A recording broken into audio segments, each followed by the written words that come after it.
On the 16th of October every year, the world comes together to commemorate World Food Day. This year, Nigeria joined the rest of the world in global advocacy for food availability, security and sufficiency in food in a bid to achieve zero hunger. Today on Agenda 2030, we will be letting you in on some laudable efforts by the Nigerian government in the quest to successfully attain zero hunger by 2030. Do take a listen. As Nigeria joined the rest of the world to commemorate World Food Day, the Agricultural Agenda Nigeria Initiative, in accordance with this year's theme, to grow, nourish, sustain together, launched a campaign to collectively support Nigeria in outgrowing hunger through sustainable farming for agricultural productivity. The report. October 16th every year, countries around the world unite to advocate for access to safe and nutritious food for all through the celebration of World Food Day, in affirmation of Goal 2 of the United Nations Global Agenda to by 2030 end hunger, achieve food security and improved nutrition, as well as promote sustainable agriculture.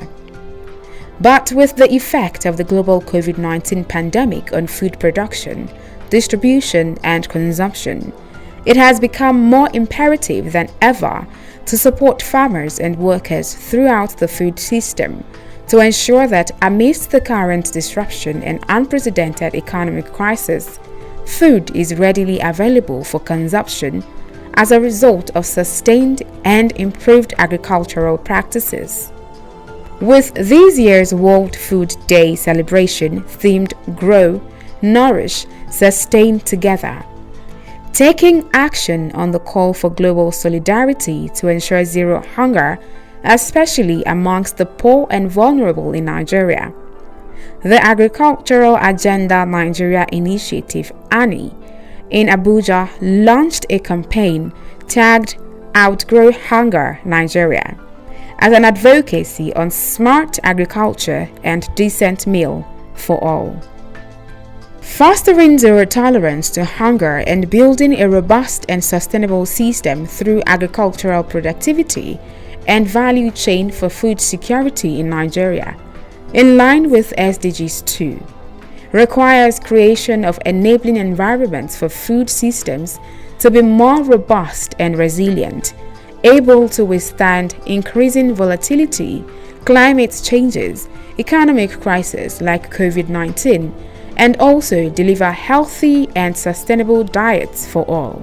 An act Ephraim Audu, the founder of Agricultural Agenda Nigeria Initiative, maintains will ensure food abundance and security in the country. This campaign calls for global cooperation and solidarity to make sure that the threat of COVID-19 is posing to food security and agricultural livelihood are confronted, and the most vulnerable are able to get back on their feet. While commending ANI for the initiative, Engineer Esther Oyeronke Olaniyi, the Acting Director of Irrigation and Drainage Department at the Federal Ministry of Water Resources, stated that irrigated agriculture is very key to achieving extensive increased food production in the country. Therefore, intensifying efforts for zero hunger through massive food production, not just for local consumption but also for possible export, would mean adopting and relying heavily on irrigated agriculture procedure, rolling out collaborative effort of the ministry to ensuring sustainability of the procedure, as well as moving Nigerians out of hunger. Irrigated agriculture enables us to cultivate crops many seasons in the year. That is, we are now able to even apply water during the dry season to be able to produce crops.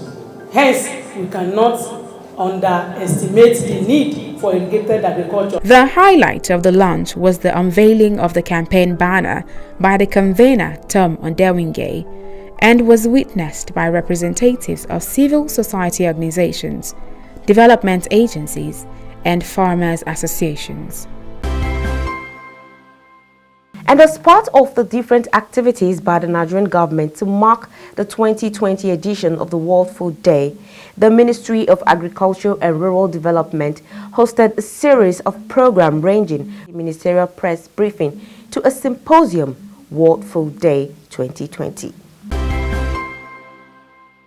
Commitment towards sustaining the improvement in the commodity value chain in the sector by tackling the issue of land access, soil fertility, information, input access, production, amongst others.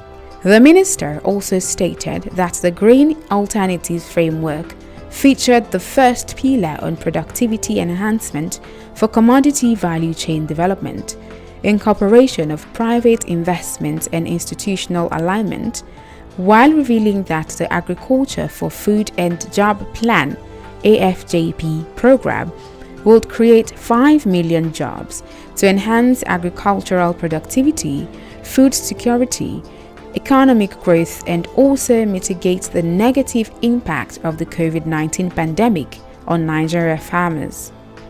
In her message to mark the Global Day celebration, the Senior Special Assistant to the President on Sustainable Development Goals, Princess Adejoke Orilokwe Adefulire, assured of government's continued commitment to achieving food security and ending hunger in the country in line with Goal 2 of the Sustainable Development Goals.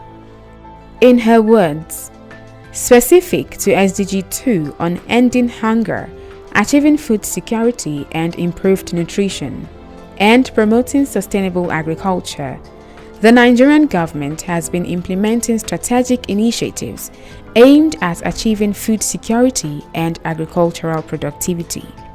She listed such initiatives to include the implementation of Anchor Borrowers Program to fund 1.6 million smallholder farmers in 2020 and Agro-Processing, Productivity Enhancement and Livelihood Improvement Support Program. Various initiatives to end all forms of malnutrition, especially for children under 5 and pregnant and lactating women.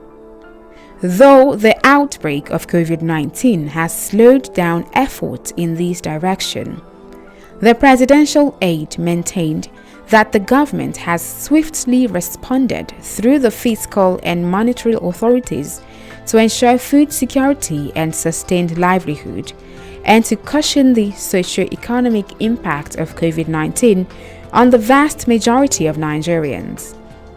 Some of the measures taken include creation of 100 billion naira target credit facility for affected households and small and medium enterprises through the NIRSAL Microfinance Bank.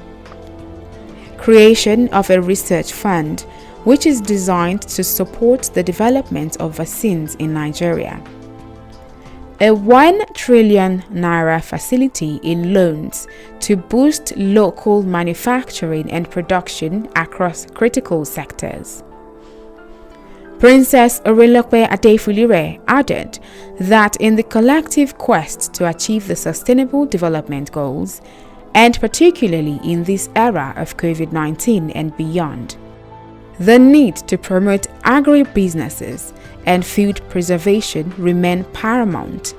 To this, stakeholders must continue to deploy interventions that could reduce food loss and waste on one hand, and financially empower the vulnerable, most especially women in agriculture, and the financially handicapped at the rural, suburban or urban environment on the other. This, she said, is against the background that businesses owned by women and minorities require interventions that break traditional cultural barriers, as COVID-19 small business crisis may disproportionately impact enterprises owned by minority and women. With an estimated 71 million hectares of arable land, agriculture offers significant hope to addressing Nigeria's economic challenges. Agenda 2030 team recently spoke to Dr. Vincent Isegbe, Director General of the Nigeria Agricultural Quarantine Service, to extract the concept of hunger, its place in the Sustainable Development Goals, and efforts to beat hunger in Nigeria. Here's the report. August 2016. Recognizing the fact that the food and agricultural sector offers key solutions for development and is central to achieving zero hunger and eradicating poverty, the President Muhammadu Buhari-led administration launched the Green Alternate Policy, also known as Agriculture Promotion Policy, to make agriculture the mainstay of the economy by becoming a major contributor to the gross domestic product, GDP. Under the initiative, the government rolled out policies to be driven by the Ministry of Agriculture and Rural Development to end Nigeria's dependence on food importation by boosting production of popular staple foods like rice, yam, wheat, and dairy products with zero hunger, food security, import substitution, job creation, and economic diversification as core targets. In April 2016, as part of Nigeria's continued commitment to zero hunger and ending poverty, a similar initiative called Nigeria's Zero Hunger Initiative was launched at the International Institute of Tropical Agriculture headquarters in Ibadan as a roadmap towards making sure that Nigeria attains 1, 2, and 8 of the global goals world leaders set for 2030 to end hunger in all its forms, making sure that all people, especially children, have sufficient and nutritious food all year round, fade out food insecurity, and by large eradicate poverty while increasing economic growth and development in the country. Although extreme hunger and malnutrition remain a huge stumbling block to development in Nigeria, as in many other countries of the world, the number of unfed or undernourished people has dropped in the last 4 years, owing largely to government interventions to boost food availability as well as increase agricultural productivity. In a deliberate effort to lift over 13 million Nigerians out of poverty and hunger, President Muhammadu Buhari-led government tapped into the country's rich agricultural potential. Government coming up with so many programs where there's a shortfall, they release grains, from the National Reserve just to temper with the prevailing market prices to ensure that those at the low income end have enough to be able to purchase and eat. It's the duty of government and worldwide, to ensure that they intervene, in such situations to ameliorate the extent of hunger. Now, by the very nature of the structure of the Federation, there's no state that does not have the Ministry of Agriculture and Natural Resources. Some call it fisheries and livestock development, whatever. But all it does is that the agricultural sector, the fisheries, the livestock, and the crops, one way or the other, they are put either one ministry or separated, one way or the other. At the federal level too, you have the Federal Ministry of Agriculture and Rural Development.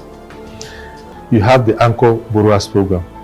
It started about maybe 6 years ago, and that has revolutionized farming of rice in Kebbi, Jigawa area, and we've seen the tremendous impact of the volume of production and the increase in lifestyle of the people from Kebbi, Zamfara area in rice production. And as a result of that success story, other crops are coming in, to benefit from that program.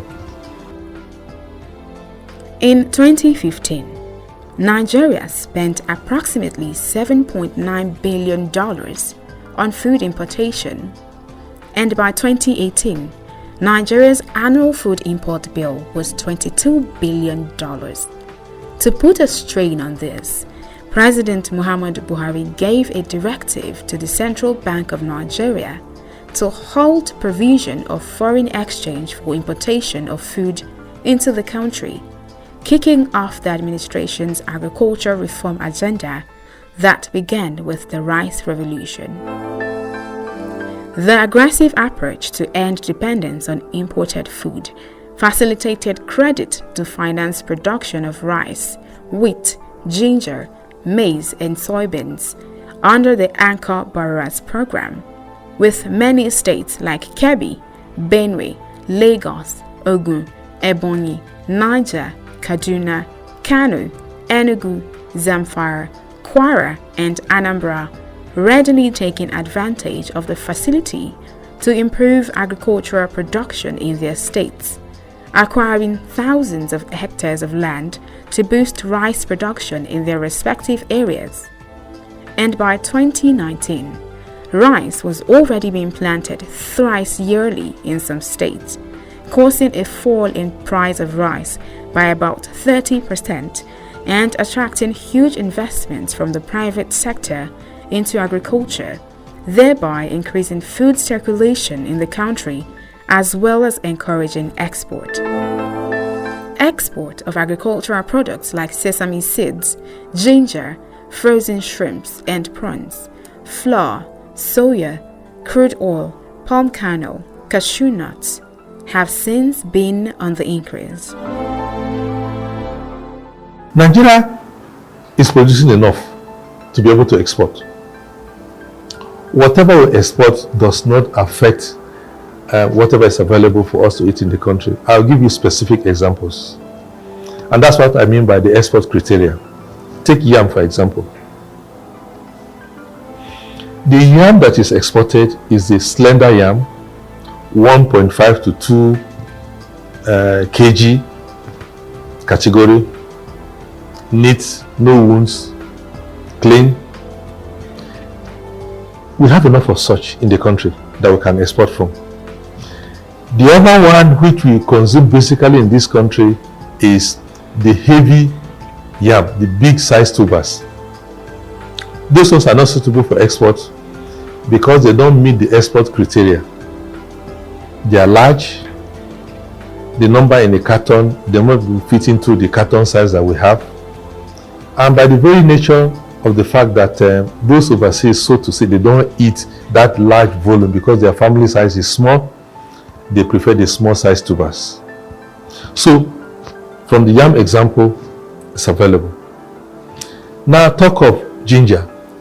Take an example, ginger, which is another spice.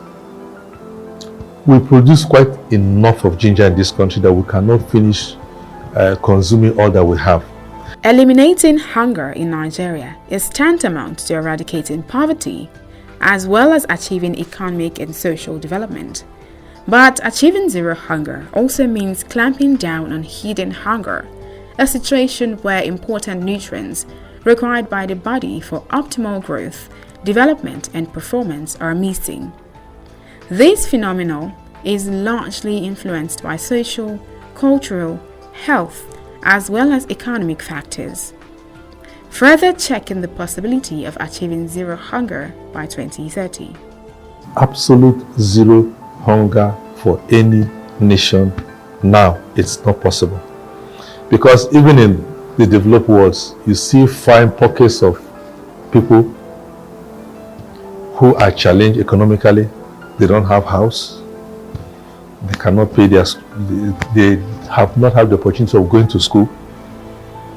So for such ones, and those that depend on probably social security in the developed worlds, we cannot say there's no zero hunger because they're not able to eat as much as they would have desired to eat. But I believe that the nation is striving towards ensuring that at any point in time, the citizens are able to have food to eat. And that is not the full responsibility of any government, so to say, or any nation. It's the responsibility of every citizen to ensure that there is no hunger. When you go to the industrialized world, they have tractors, they have machineries that can hundreds of acres of land which they plow. Not just because they can feed on that one, they produce because they want to even make money out of it as well, export. So, and when they export, they make money out of it. At the same time, they prevent hunger from the importing country as well.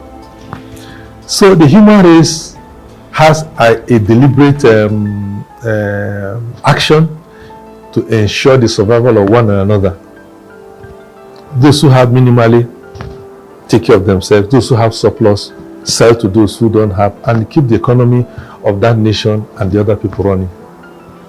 So for zero hunger, absolute zero hunger, it may be difficult to achieve, but there are various levels of say attempts, to ensure that food is made available, to every citizen. Another successful government effort in tackling hunger and malnutrition in the country is the ongoing National Homegrown School Feeding Program. The program, which is operational in states across the Federation, feeds over 5 million pupils in over 28,000 schools and engages over 50,000 cooks. The program, launched in 2016 and led by Vice President Yemi Osinbajo, provides school children with a free, nutritionally balanced and locally sourced hot meal every school day, directly improving the nutrition of school children. The implementation of the initiative is to help tackle poverty and hunger, as well as to create jobs for Nigerians in line with the government's Inclusive Growth and Sustainability Plan, to ensure the school feeding program stays on course, despite closure of schools as a resultant effect of the COVID-19 pandemic. President Muhammadu Buhari directed the Ministry of Humanitarian Affairs, Disaster Management and Social Development to create strategies to ensure continuation of the homegrown school feeding program during the lockdown without compromising COVID-19 protocols. During the lockdown, the president directed that the Ministry of Humanitarian Affairs should still be involved in the home feeding, school feeding program during lockdown. And you know that there was skepticism all over the place as to whether it happened, it didn't happen. So we went out with the resources provided for us by Action Aid, we decided to send our community network of observers, anti-corruption networks within the FCT to unravel in clear terms whether these things happened or not. And very clearly, it came out that rations were shared through a means of vouchers to about 120,300 pupils within the FCT. According to Vice President Professor Yemi Osinbajo, the federal government is collaborating with states where nutrition issues are most urgent in prioritizing the homegrown school feeding program. The program's target is to feed 24 million children in Nigeria, making it the largest school feeding program in Africa.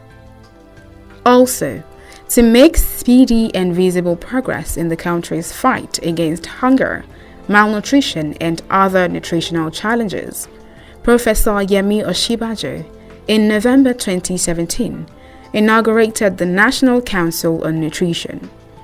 The council had an elaborate roadmap to work with the National Food and Nutrition Policy adopted in 2016 and is currently domesticated in all 36 states of the Federation.